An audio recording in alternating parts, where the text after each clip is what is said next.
Tottenham Hotspur went to the Bernabeu to face Real Madrid for the first time since the 2011 Champions League quarter-finals. Unlike that match, Tottenham didn't limp home with a 40 loss. Instead, Spurs defended for their lives, countered when they could, and took advantage of a Rafael Varane own goal to escape with a glorious point in a 11 draw. There's a lot to unpack in this match. Let's take a look at a few things we learned from this monumental result. These aren't the only talking points from the match, but they're some of the bigger ones. 1. Tottenham were pretty lucky. Let's be honest, Real Madrid are better than Tottenham Hotspur. They just are, and admitting it doesn't take any of the gloss away from this result. It's one reason why we are celebrating this draw with such vigor. While Tottenham worked hard, defended vigorously, and were a miraculous Keylor Navas fingertip save away from an incredible away win, Real Madrid had more of the ball, as well as the bigger and better chances. That's pretty clear in Michael Cayley's XG map of the match. XG map for Real Madrid Tottenham. Undermanned Spurs worked like crazy, but in a game where Benzema finishes chances, it's not the story. Pic.twitter.com's 2EBOO, Cayley graphics at Cayley_graphics October 17, 2017. It sounds like him being critical. Not a 0.8 xg at the Bernabeu is not at all a bad result, however, even as I mentioned Navas' save on Harry Kane in the second half. It'd be remiss if I didn't note that Madrid, Benzema and Ronaldo in particular had a number of really good chances that didn't quite pan out. Moreover, Mauricio Pochettino's tactics made everyone scratch their heads.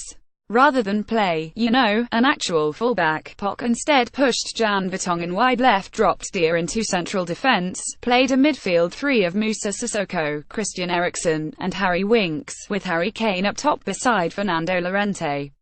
That shouldn't have worked, and indeed Spurs looked super open at various points in the match.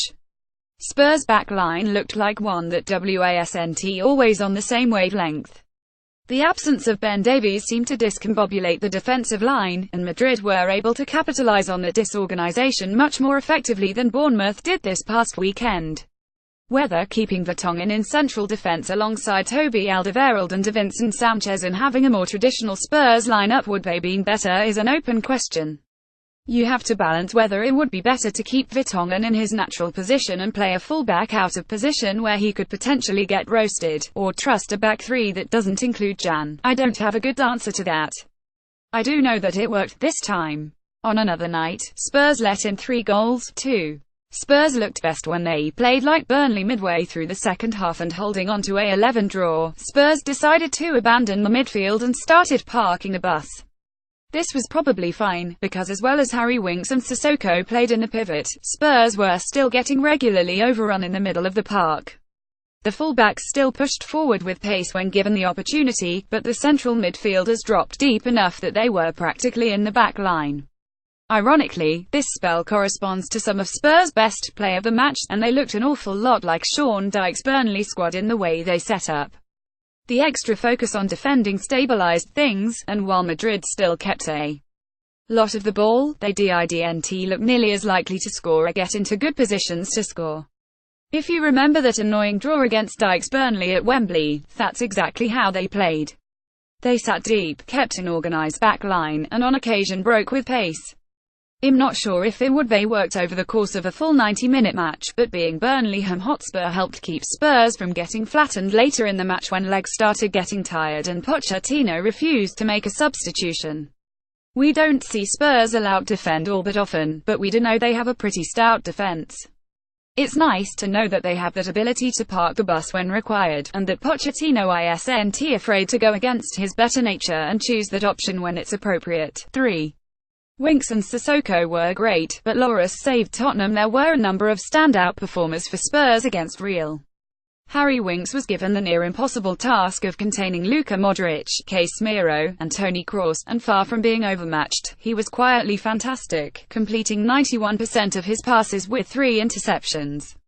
The much-maligned Moussa Sissoko had probably his best match in a Tottenham shirt, and might have nicked a goal if Christian Eriksen could have found him in the first half. But the best player on the pitch on Tuesday night was Hugo Lloris, and I don't think it's even a question. Spurs' defense was severely tested by Benzema, Ronaldo, Isco, and Kroos, and Hugo was called into action more times in that match than in any game so far this season.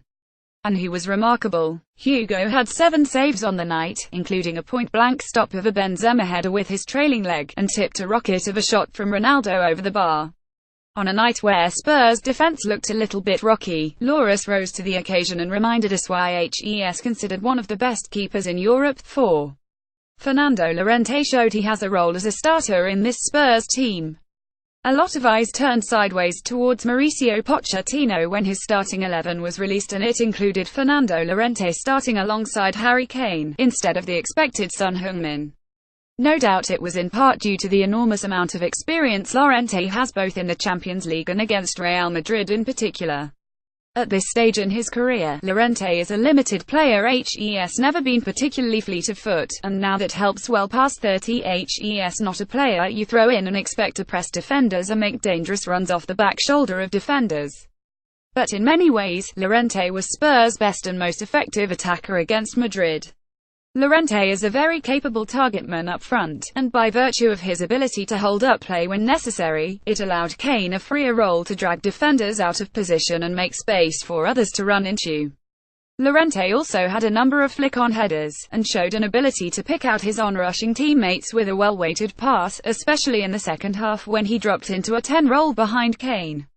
The best example was his perfect ball into the box to Kane in the second half that would have been a goal had Navas not gotten a finger to it. Oh, and he also would have won a penalty for Spurs after getting hooked in the box, if not for the match official curiously waving play on. Llorente is unlikely to recreate the kind of scoring that he showed last season at Swansea City. That's probably okay. What he showed in his 70 minutes against Real Madrid is that helps the creative 10 that we wish Roberto Soldado would have been. If he can do the kinds of things against Premier League teams like what he did against Madrid, he's going to be a very useful tactical change-up option for Mauricio Pochettino. On a night where Christian Eriksen was man-mucked into a shadow of his usual self, it was Llorente who filled that creative void.